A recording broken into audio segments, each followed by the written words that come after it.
¿Para qué nos va a servir eso? Nos va a servir en la clínica, mucho en la clínica. ¿Por qué? Porque cuando llega un paciente a su consultorio, al lugar donde ustedes estén trabajando, estén atendiendo a los pacientes, vamos a ver muchas patologías a nivel del sistema nervioso central, específicamente el cerebro y la médula espinal. ¿Para qué? Para poder distinguir este tipo de patologías, ¿verdad? Que se encuentran tanto en el encéfalo como en la médula espinal o en el tallo del encéfalo, ¿ya?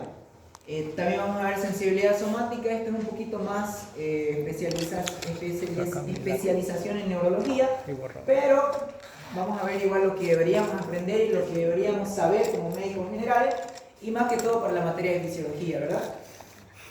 Entonces, si le toman importancia a esto, en su examen final puede que sea algunas preguntas en su examen final teórico. Tal vez no le salió en este primer parcial, pero en el teórico les puede salir. Entonces vamos a primero empezar con lo que es vamos a empezar hablando sobre la sensibilidad somática, ¿verdad? ¿Qué tienen por sensibilidad somática?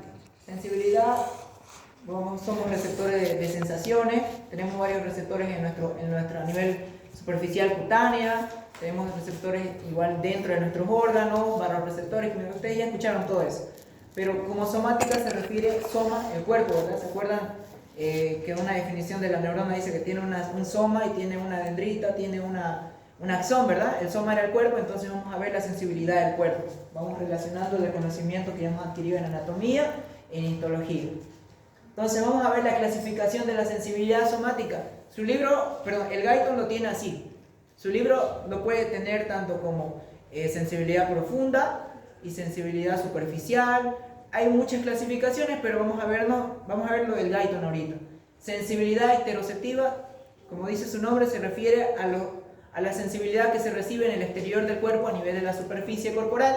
Sensibilidad visceral, vamos a ver que cada órgano está recubierto o tiene un parénquima y un estroma, ¿verdad? ¿Se acuerdan por histología que el estroma es una capa de tejido conjuntivo que recubre al órgano? Por ejemplo, ¿cuál es la capa de tejido conjuntivo o cuál es el estroma del hígado? ¿Qué recubre al hígado? Ya, puede ser. ¿Qué más le recubre al hígado así específicamente? Solamente al hígado. Hay una cápsula, ¿se acuerdan? La cápsula de Gleason. Entonces, vamos a ver también el peritoneo, vamos también ver lo que es la pleura, el mediastino, el pericardio. Todas esas serosas que recubren los órganos tienen esta sensibilidad que se llama sensibilidad visceral. ¿Por qué? Porque cuando hay un derrame, hay una neumonía en el pulmón, hay alguna afectación, no va a doler el pulmón en sí, sino lo que va a doler son estas capas serosas que recubren el órgano, ¿verdad? A esto se le llama sensibilidad visceral. ¿Se entiende, verdad? Entonces, vamos a ver la sensibilidad profunda también.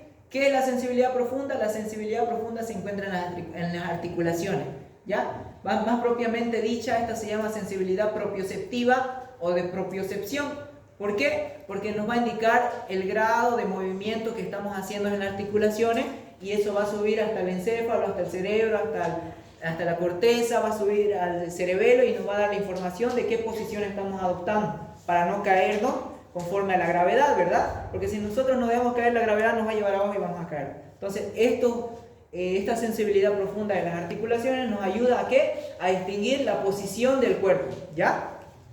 ¿Se entiende hasta ahí? ¿Sí? ¿O repetimos? ¿Se entiende? Sí. Bien. Las sensaciones táctiles es lo que vamos a enfocarnos ahora. Las sensaciones táctiles entran en la clasificación de sensaciones esteroceptivas. ¿Por qué? Porque están a nivel de la superficie del cuerpo, ¿verdad? De la piel o cutánea, como quieran llamarlo ustedes, cutáneas mucosas también. Entonces, ¿qué vamos a ver en estas sensaciones táctiles? Vamos a ver tres cosas. Tacto. El tacto se refiere a que ustedes pueden distinguir con solamente tocar algo, si es de tamaño circular, si es de tamaño horizontal, vertical, o si está en las diferentes formas. Vamos a también distinguir la presión. Esto es muy importante. ¿Por qué? Porque ustedes cuando vean un poquito más lo que es en patología, todo esto, van a escuchar hablar del síndrome compartimental. ¿Qué es el síndrome compartimental? Como dice su nombre, es un conjunto de signos y síntomas que se caracterizan. ¿Por qué? Porque va a haber una presión excesiva entre órgano y órgano, entre músculo y músculo, entre hueso y hueso, ¿ya? O entre articulación y hueso. Entonces, la presión va a ser un mecanismo de ¿qué? De que nosotros vamos a estar recibiendo si hay algo que nos está afectando en un órgano especialmente a nivel de la superficie corporal, ¿verdad? Y también la vibración. Vamos a tener, el cuerpo humano es muy perfecto, dice que de 30 a 800 veces del ciclo de una vibración podemos sentir con los corpúsculos de Pacini. Imagínense, 800 veces en un segundo que haga esa vibración. Podemos sentirlo nosotros a través del corpúsculo de Pacini, que ahorita lo vamos a ver también. Entonces, con lo que nos enseñaron en el colegio, introduciéndonos al tema, vamos a ver que en la percepción del medio vamos a tener 5 sentidos, ¿verdad? El sentido del tacto, donde va a entrar la sensibilidad esteroceptiva. El sentido del olfato, también conocidos como quimioceptores.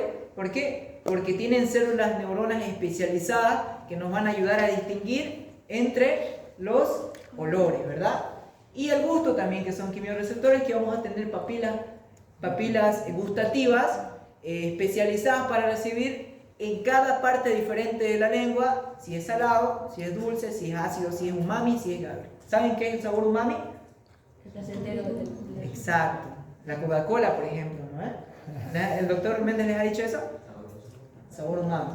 El oído, también vamos a tener neuronas especializadas en la recepción de sonidos y ruidos. Y la vista, vamos a tener lo que es la retina, la principal formadora de la imagen, de los colores y de las luces, ¿ya? Entonces nosotros nos vamos a ir ahorita al tacto. ¿Por qué? Porque en su guía les permite avanzar eso. Con el doctor William creo que avanzan los quimioceptores de la lengua, sentido del olfato y todo eso. Pero nosotros no vamos a abarcar solamente el sentido del tacto, ¿ya?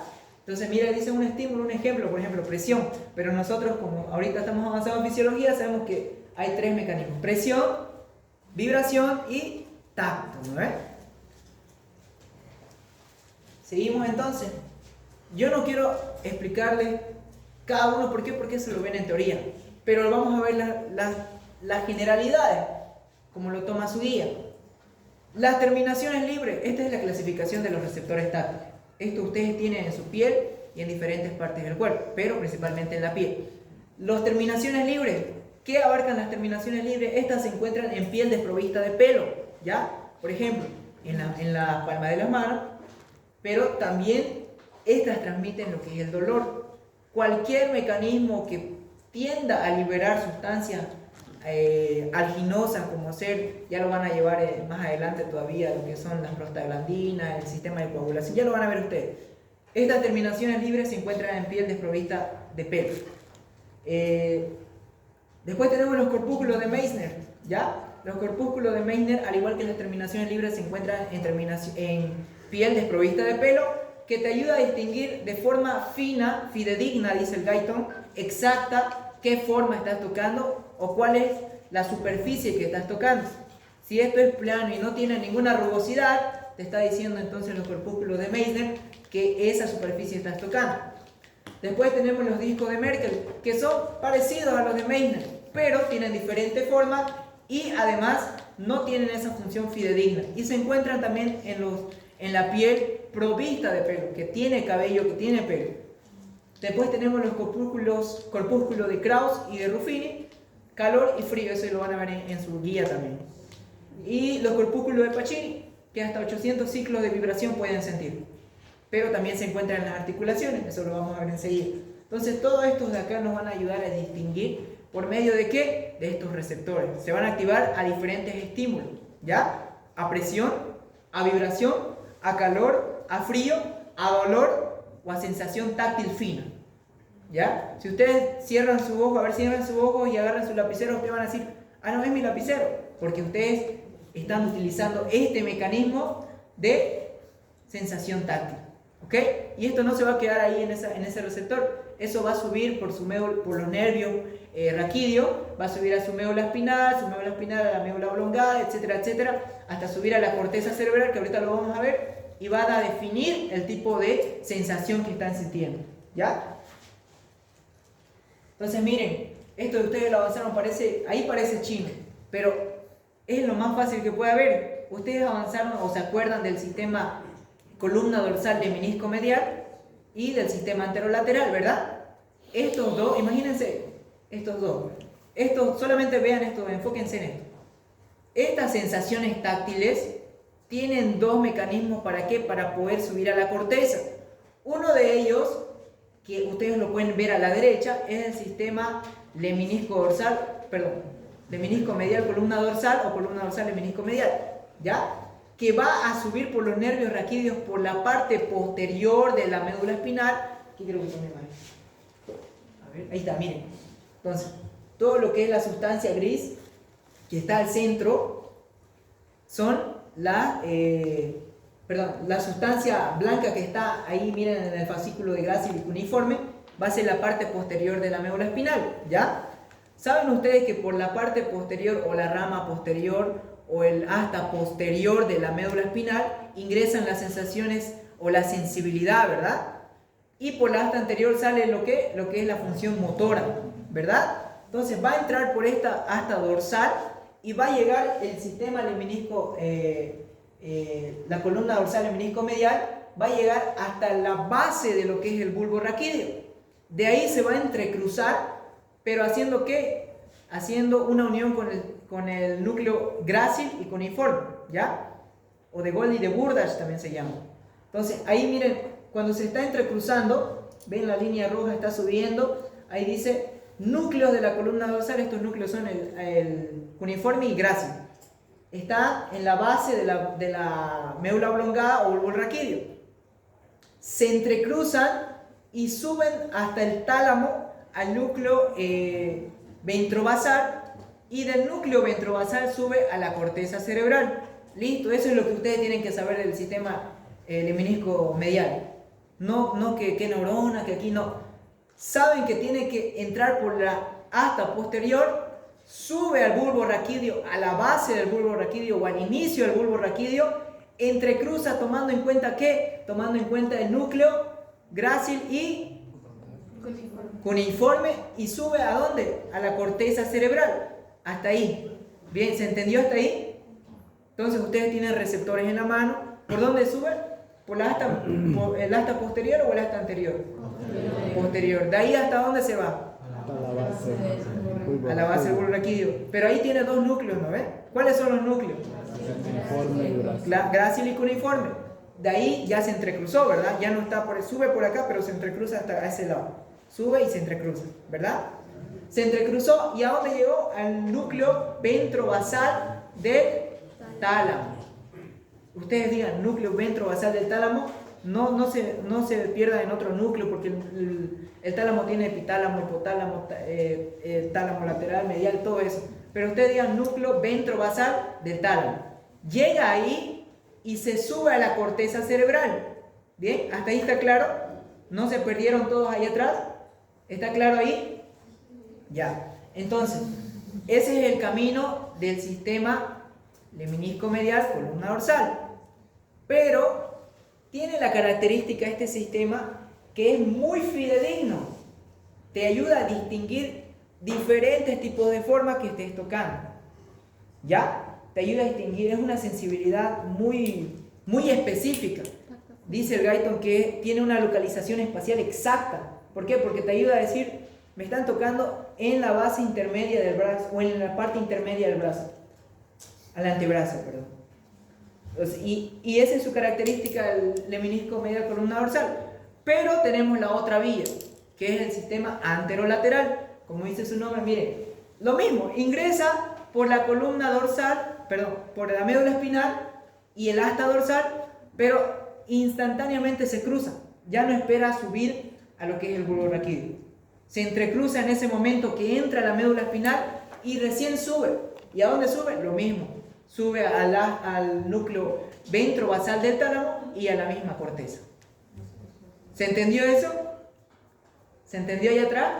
Entonces, lo mismo, pero este ya no espera subir hasta el tálamo. Directamente entra por la asta posterior y se entrecruza. Anterior. Hacia anterior. Entra por la parte posterior y se entrecruza hacia anterior. Miren acá.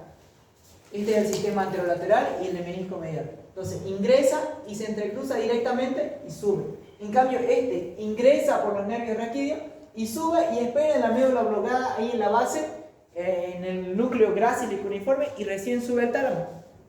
Esa es la única diferencia entre ellos dos, que les va a ayudar a diferenciar las mismas características que les dije. Si el de acá es específico, tiene una exactitud espacial, tiene mucha sensibilidad, el de acá no. El de acá solamente transmite cosquilleo, picor y las sensaciones sexuales, ¿ya? Entonces, esas son las características de esto.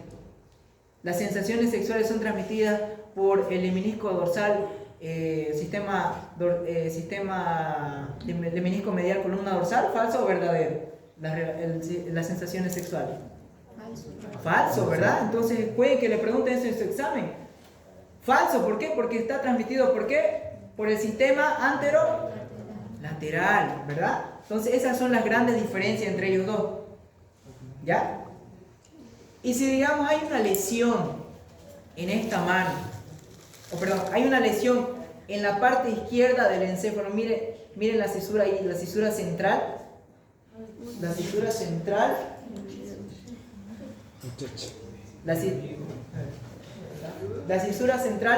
¿y qué lado está llegando los ramos nerviosos? ¿Derecho o izquierdo? Derecho, ¿verdad? Y si hay una lesión en el cerebro derecho, ¿qué parte del cuerpo va a estar afectada? Izquierdo. ¿Por qué?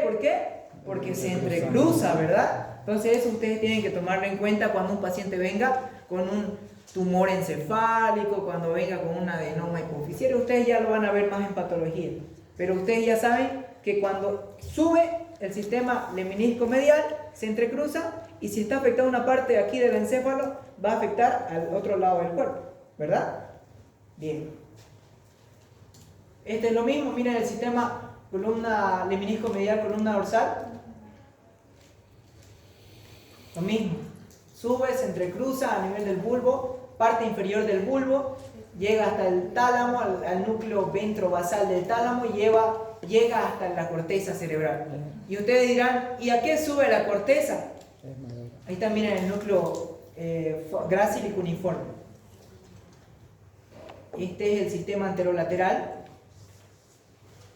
Y ustedes dicen, ¿a qué sube la corteza? En la corteza nosotros, por neuroanatomía, saben que tenemos las áreas de Brodmann, ¿verdad? Estas áreas de Brodmann van a tener diferentes funciones. Pero ¿dónde van a llegar estas sensaciones táctiles que suben por estos dos sistemas, del tálamo a la corteza? Van a llegar de la cisura central que ven ustedes de rojo ahí, o también, cisura central, en el lóbulo parietal, porque todo de la cisura central adelante es el lóbulo frontal, ¿ok? Es el lóbulo frontal. De la cisura central hacia atrás es el lóbulo parietal, y lo que ven más atrás es el lóbulo occipital, ¿ya? A grandes rasgos, el lóbulo occipital se encarga ¿de qué? De la visión. El lóbulo temporal del oído, y el lóbulo parietal se va a encargar de distinguir estas sensaciones táctiles. ¿Y el lóbulo frontal de qué? Aprendizaje. Ya, también, pero también es motor, ¿ya? También es motor. Entonces, vamos a saber nosotros que estas áreas de Brodmann, específicamente área 1, área 2 y área 3, llamada también corteza somatosensitiva primaria, donde van a estar incluidos 1, 2 y 3, y la corteza somatosensitiva secundaria va a estar compuesto del 5 y el 7, ahí se puede ver, ¿ya? Entonces estos haces van a subir hasta ahí, y la corteza somatosensitiva primaria, como dice su nombre, es la primera en recibir esto y tratar de distinguir, pero la secundaria va a ayudar a diferenciar, le va a ayudar a diferenciar qué sensación táctil está sirviendo. Pero entonces, ¿qué pasa si estirpamos la corteza somatosensitiva 2 en el área 5 y 7? ¿Qué pasa si hay un tumor y el cirujano o el neurocirujano tiene que estirpar ese lóbulo? ¿Qué pasa? ¿Será que perdemos las sensaciones táctiles? ¿Será que perdemos si lo estirpa solamente la parte 5 y 7 y no la 1, 2 y 3? ¿Será que perdemos las sensaciones táctiles? No, ¿verdad? ¿Por qué? Porque está llegando primero al área 1, 2 y 3. Las 2 le ayuda a diferenciar Eso ayuda del área 1, 2 y 3, la 5 y 7. Eso ayuda, ¿ya? La 1, 2 y 3 es la corteza somatosensitiva primaria, eso métanse en la cabeza.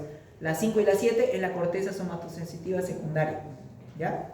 Si hay problemas en la segunda no pasa nada, porque la primera sí hay. Pero si hay problemas en la primera corteza, ¿qué va a pasar? Va a haber una pérdida de la sensación táctil que se llama, si no me equivoco, es estereognosia. Estereo o estereognosia. ¿Quién lo puede buscar en internet? No sé. Estereognosia creo que es. ¿Alguien?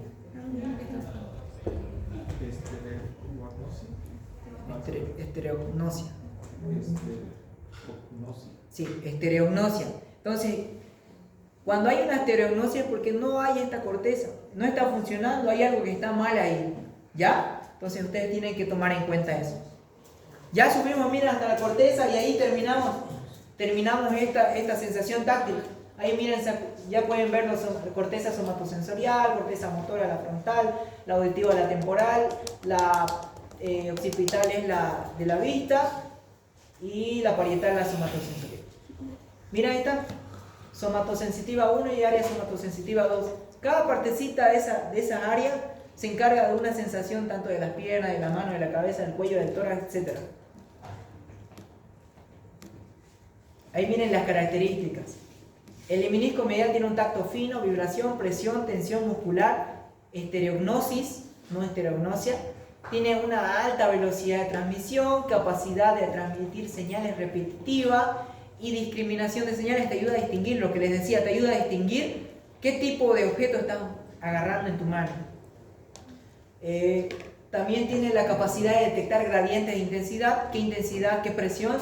Pero el sistema anterolateral dice, mira, tacto grosero, picor, dolor, sensaciones sexuales, cosquilleo y la temperatura.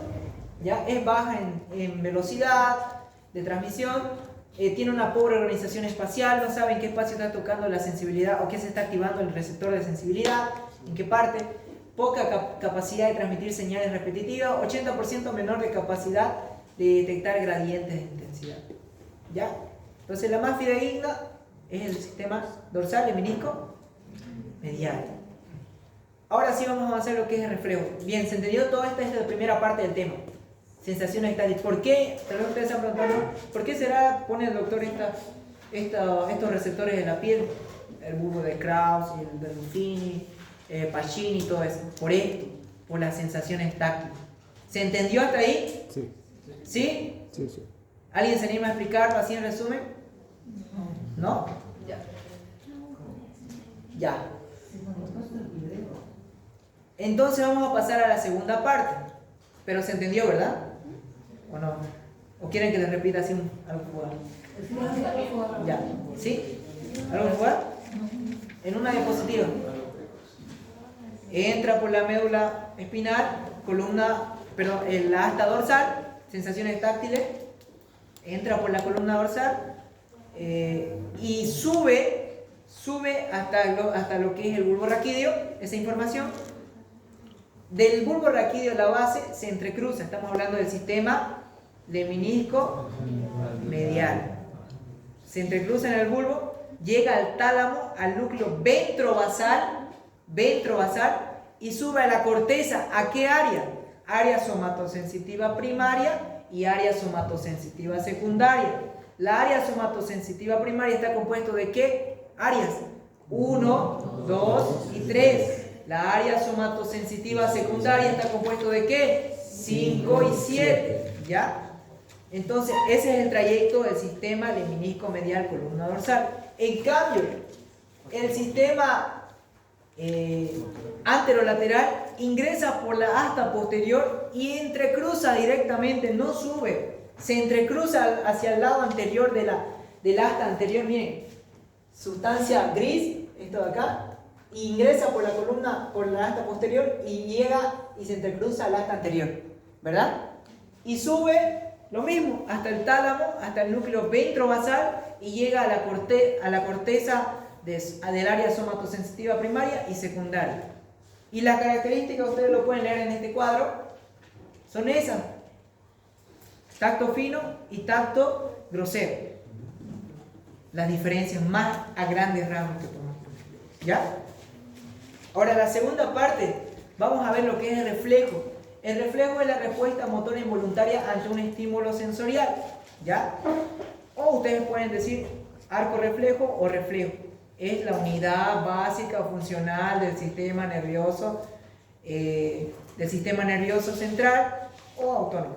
Eso ustedes lo avanzaron en neuroanatomía, ¿verdad?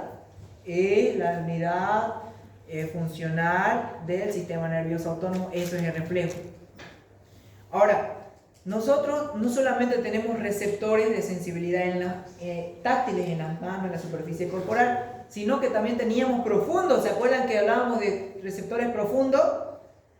Esto también se encuentra en el músculo, en los tendones y en las articulaciones.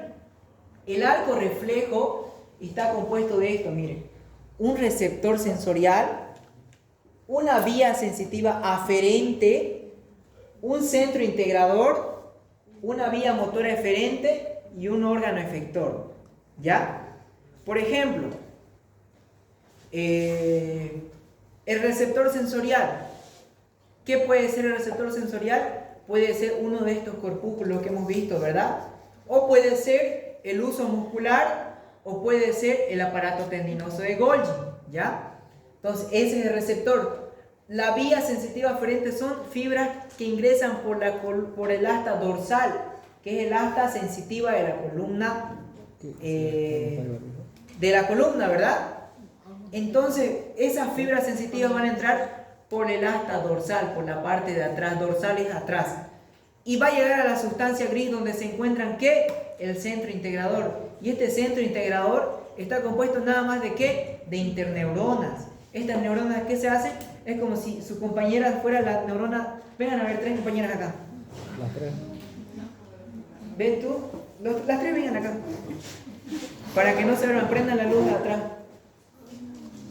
Allá atrás se están durmiendo. Prendan la luz. Sí, prendan la luz. Entonces, miren. Su compañera va a ser la parte sensitiva, su compañera va a ser la parte motora y ella va a ser el centro integrador o que está compuesto de interneuronas. Y yo soy el receptor. Yo quiero darle esta sensación, entonces le paso la información a ella, ¿verdad? Le paso la información a ella y ella, ¿en qué parte de la columna está? ¿En qué parte de la médula espinal está? ¿En qué asta? ¿Anterior o posterior? Posterior, ¿no ves? También llamada asta dorsal. Entonces, ella es la asta dorsal. Yo le toco a ella y ella va a pasar la información a ella. ¿Y ella qué va a hacer?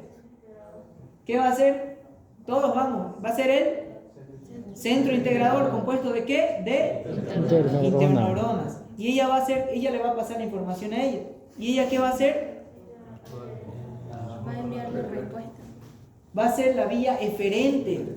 La eferente, la motora, la vía motora, vía eferente, ¿ya?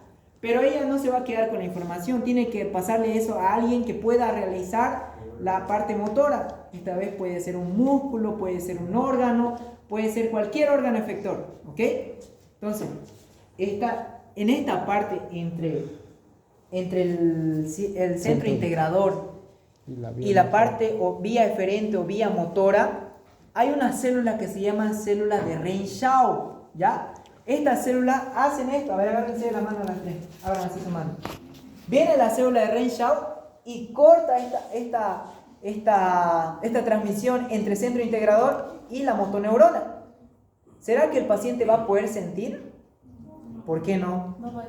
Va a poder sentir, pero no va a poder reaccionar. ¿Por qué? Porque estoy cortando, ¿no ves? La motoneurona, la neurona motora la estoy cortando.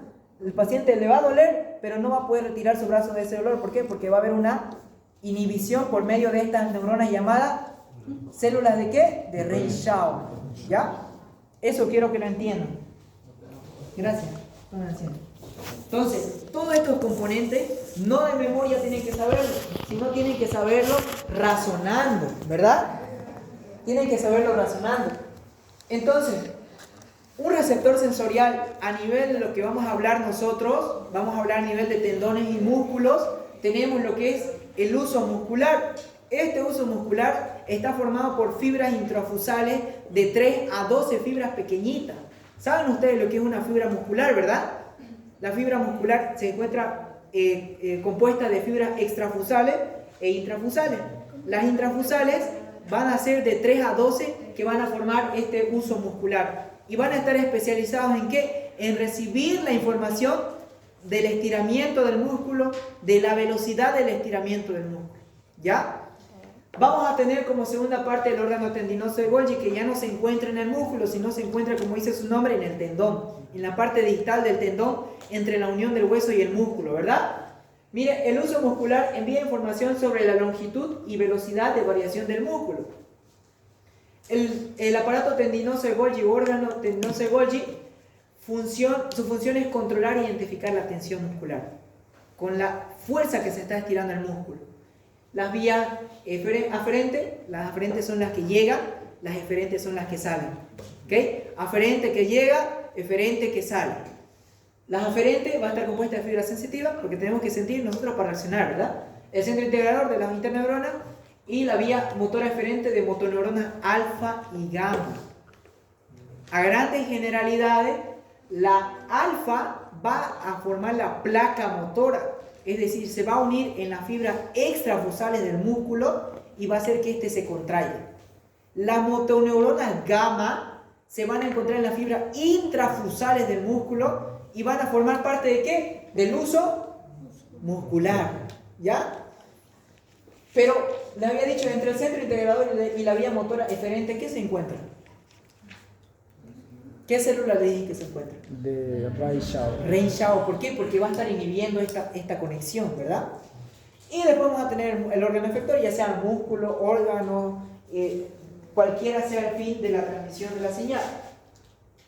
Ustedes pueden verlo ahí, miren, uso muscular, efectores, nervio periférico, aferente, eferente, etc. Y vamos a ver entonces, ahora vamos a entrarnos al uso muscular. Las fibras sensitivas del uso muscular van a ingresar por el asta posterior de la médula espinal. Luego de eso van a tener una conexión con la interneurona. Apaga la luz de adelante nomás. No se puede ver ahí. Ya, eso. Van a tener una conexión con la interneurona y van a pasar ¿a dónde? A la sustancia gris de la médula espinal. Miren cómo cruzan. Y ahí van a tener en cuenta que las interneuronas, ¿verdad? Van a integrar esto. Y de ahí va a pasar a las astas anteriores de la médula espinal, y de ahí va a pasar a las fibras nerviosas motoras gamma y motoras alfa. ¿Ya? ¿Qué se encargaba de las motoras gamma? De las fibras intrafusales o extrafusales. Intrafusales. ¿Y qué componen estas fibras intrafusales de 3 a 12, dice el Gaito? ¿Qué órgano se encuentra ahí en las fibras intrafusales?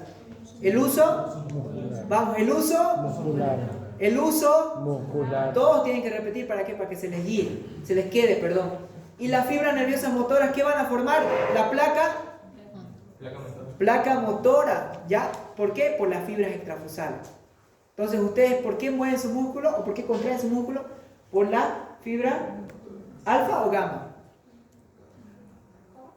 ¿Ustedes por qué contraen el músculo voluntariamente? ¿Por la fibra gamma o alfa? Alfa, ¿por qué? Porque forma la placa motora, ¿verdad? Eso habíamos dicho. ¿Y por qué no se rasgan el músculo cuando ustedes hacen mucha fuerza? Porque va a haber una porción sensitiva con las motoneuronas gamma que van a formar el hueso muscular y le va a decir: ¡hey! Estás estirando mucho tu músculo. Entonces lo empieza a relajar. Y ahí actúan las células de Renshaw, las inhibidoras, ¿verdad? Ahorita vamos a ver más de eso. Entonces ustedes ven este mecanismo. Lo mismo que habíamos visto en la porción de lo que es la sensibilidad somática, ¿verdad? Entra por la parte posterior de la médula espinal, va al centro integrador, que es en la sustancia gris, en la parte central de la sustancia gris, y sale por la parte eferente o motora y va al órgano, ¿verdad? Miren las fibras intrafusales. ¿Se ven las fibras intrafusales? Las que están intra dice adentro. Ustedes se dan cuenta, intra adentro están compuestas de eso. Fibras intrafusales. Fibras extrafusales son las de afuera. ¿Ya? Ahora el aparato tendinoso de Golgi, lo mismo, solo que en el tendón. Fibras sensitivas entran por el asta posterior, se cruzan con una interneurona ingresan a la sustancia gris con la interneuronal y de ahí pasan al asta anterior de la médula espinal. Lo mismo con fibras motoras gamma o alfa para tener una acción en la fibra intrafusaria o extrafusaria y también proponer la relajación en el receptor. Pero estas, ¿qué hacen? Miren, a mayor tensión,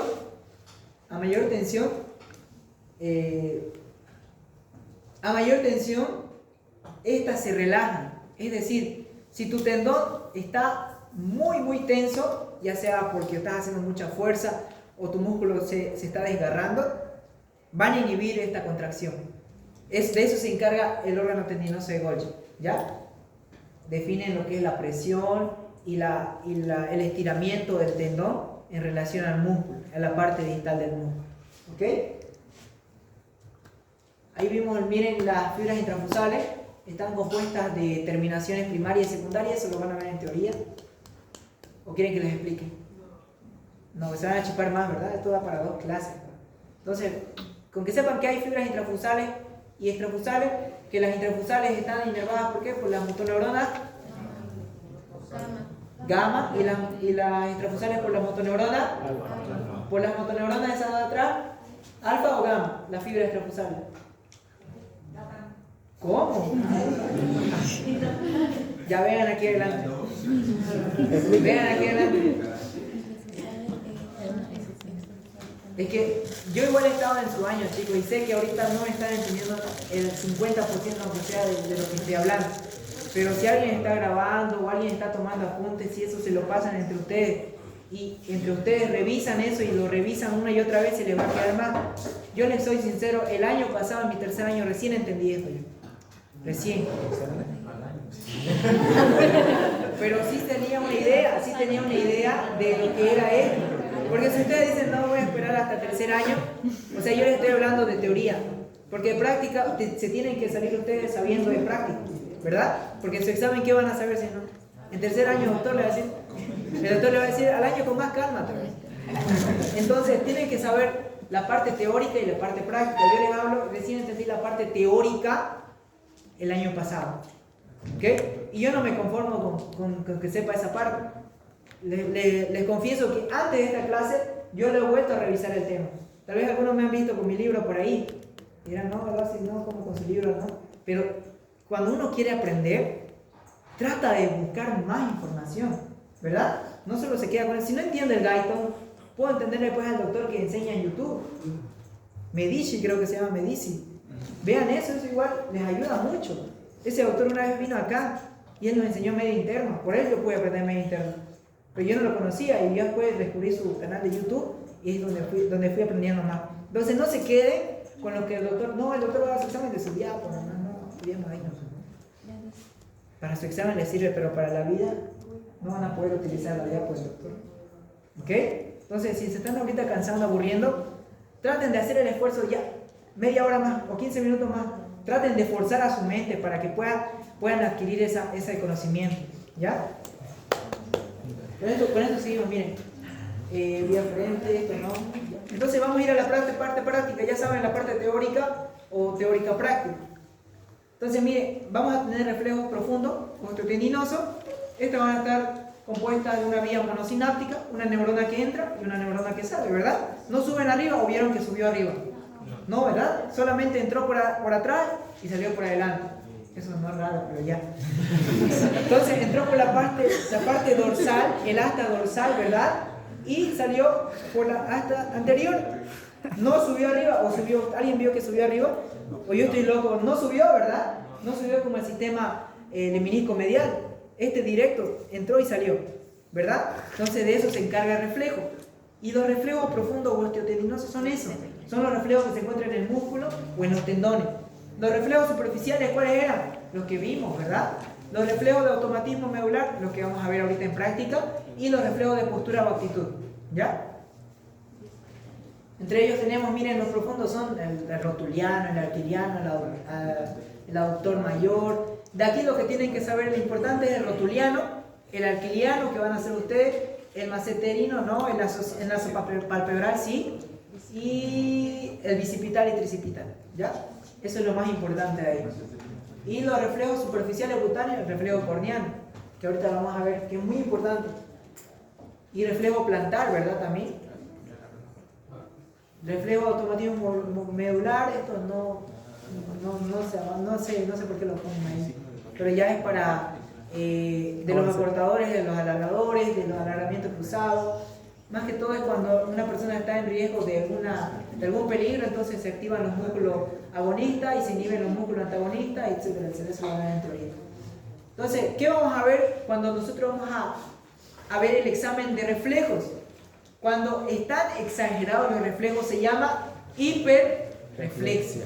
Cuando están disminuidos o disminuidos se llama hiporreflexia. Y cuando no hay reflejos, son arreflexia. Cuando invierte se llama inversión del reflejo. Y cuando están disminuidos o abolidos son reflejos patológicos. No hay que aquí, no, yo tengo pocas neuronas, no. Es abolido, está patológico, hay un tumor en la médula espinal. Hay un tumor o hay algo que está cortando o que está desmielinizando la neurona. Y por ende no va a poder transmitir. Por eso dice, cuando están disminuidos o abolidos son patológicos. ¿Ok? Entonces podemos clasificar esta clasificación: arreflexia 0, hiporreflexia 1, normoreflexia 2, hiperreflexia 3 y clonus 4. ¿Saben qué es clonus? Clonus es cuando, su nombre lo dice, está clonando los movimientos, está haciendo un movimiento exagerado. ¿Eso en qué personas lo podemos ver con patología de Parkinson, verdad? Ellos lo hacen como contando billetes, así para, ¿verdad? ¿No? Ustedes lo van a ver en semiología también. El signo del contador de billetes. Ellos paran así. Miren, tenemos reflejo monosináptico y polisináptico. Monosináptico, lo que les dije, aunque suene feo, entra y sale la información. Polisináptico, entra, sube, lo interpreta el cerebro, baja y recién está en el órgano motor. En cambio, el monosináptico que vamos a ver ahorita, en el ojo y en los tendones, entra y sale la información. Vamos a utilizar la camilla, el martillo, la linterna y unas torundas para ver el reflejo palpebral. Entonces el martillo tiene estas partes: cabeza, la goma de percusión indirecta, pincel, aguja y mano. La goma de percusión directa es cuando ustedes van a percutir en el tendón de forma directa, es decir, en el reflejo rotuliano. Pero la goma de percusión indirecta va a ser, por ejemplo, en el reflejo bicipital o tricipital. Ustedes van a poner su mano y van a golpear en su mano o en su dedo y va a ser el reflejo recién ahí. ¿Ok? Entonces, la goma pequeñita, en simples palabras, es para indirecto y la goma grande es para directo. Ahí miren, eso lo hacen en la anatomía. Tensor de los dedos. Miren el reflejo bicipital. Como es, fíjense, porque ahorita lo van a hacer. Miren cómo pone el dedo. ¿Quién está agarrando el brazo? ¿El doctor o el paciente está ahí? El doctor. El doctor. Ustedes están agarrando el brazo y están poniendo su dedo y están golpeando su dedo. ¿Con la parte chiquita o grande del martillo? Bien. ¿Ve? Así se entienden, ¿no?, los temas.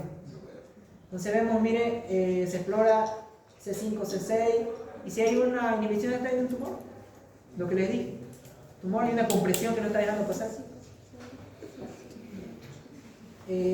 Patelar. Lo que van a hacer ahorita, el reflejo rotuliano patelar.